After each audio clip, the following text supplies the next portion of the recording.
This is one of the big ahas that I've had during my journey of learning about how our minds work, and how we get distracted and have illusions that things that we think are real that aren't real, that the lizard brain is hitting us with. Yeah.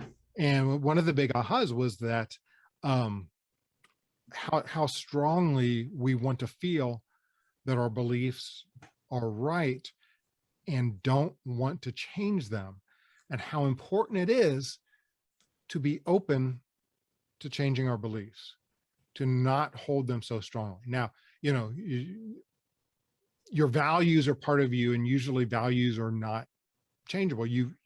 What you value is probably part of who you are, but your beliefs are based on evidence, right?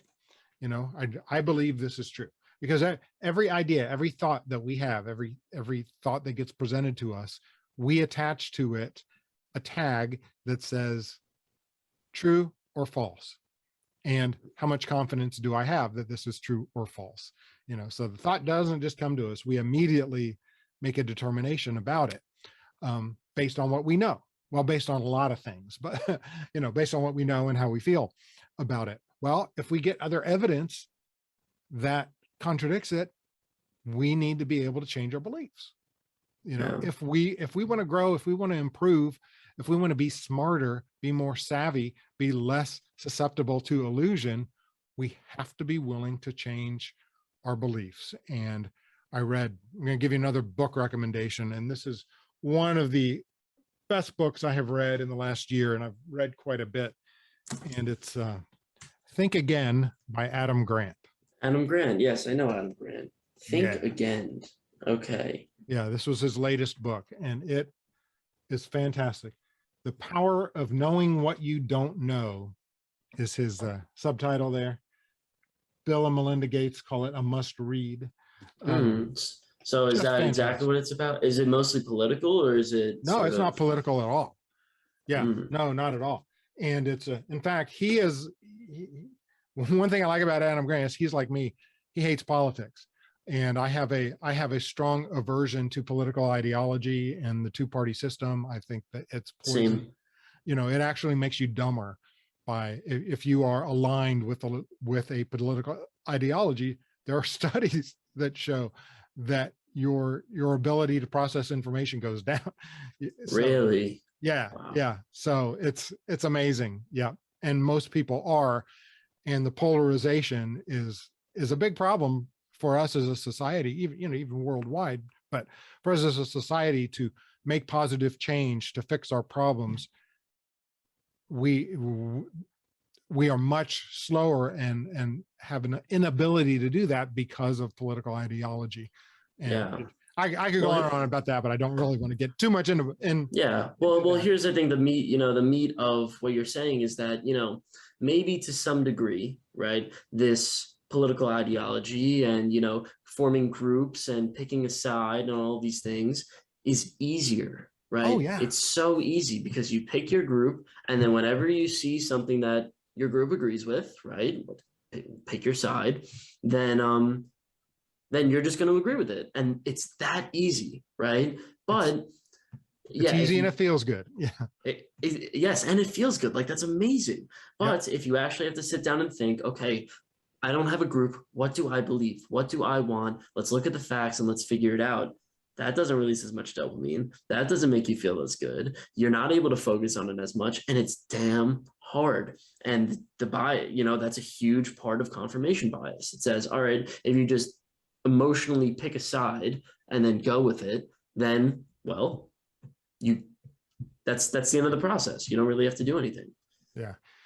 I came up with a term that I call information courage. And it's exactly what you're talking about. It takes, and I wrote a blog post about this not too long ago. It takes courage to face information, to face real information, and information that doesn't make you feel good, that makes you have to think, and that maybe is different from what you believe. you have to have courage to do that because it's hard and it's scary. And if you all of a sudden, you're afraid too that people are going to call you wishy-washy, or, say that you don't have any beliefs. Oh, you used to believe this and now you believe that. Well, yeah, because I know more now than I knew before, right? Yeah. Because I discovered this, or a new study came out about this, or, I became, uh, I talked to this person and they had this experience and that showed me that, so I learned more. And you should actually, Daniel Kahneman says he likes when he discovers that he has been wrong. He likes having been wrong. And I'm like, you think, why would you like to be wrong? And it's because it means now, if he realizes he was wrong, that means he's less wrong now, right? Yeah. So it's good to realize you were wrong. So, having your beliefs, what's the phrase I think Adam Grant has used in the past is have strong beliefs loosely held. So, you can have strong beliefs and have strong opinions, but be willing to change them if the information that you have changes, if you learn more. And it's very, like you said, it's very hard to do. Yeah. I mean, that's the biggest thing, it really sort of blows my mind, you were working in IT for 30 years, 30 years. Someone could easily say, oh, he has an uncertainty bias. He's going to stay with this job. And that's, sort of, the way most people act, right? I have a lot of friends in, again, finance who have this belief, who tell me that I'm going to go into finance for, 2 to 3 years and then I'll get out.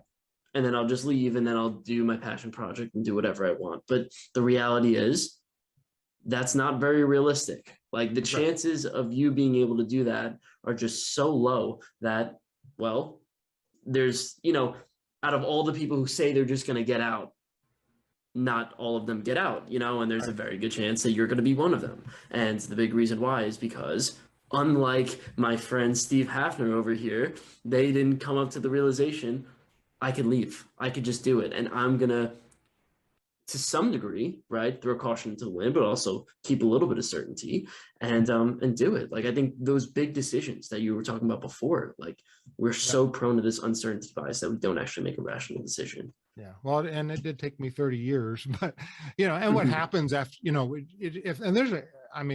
I hope it doesn't come across that I think that getting into business or finance or IT or anything like that is a bad thing, because it's not.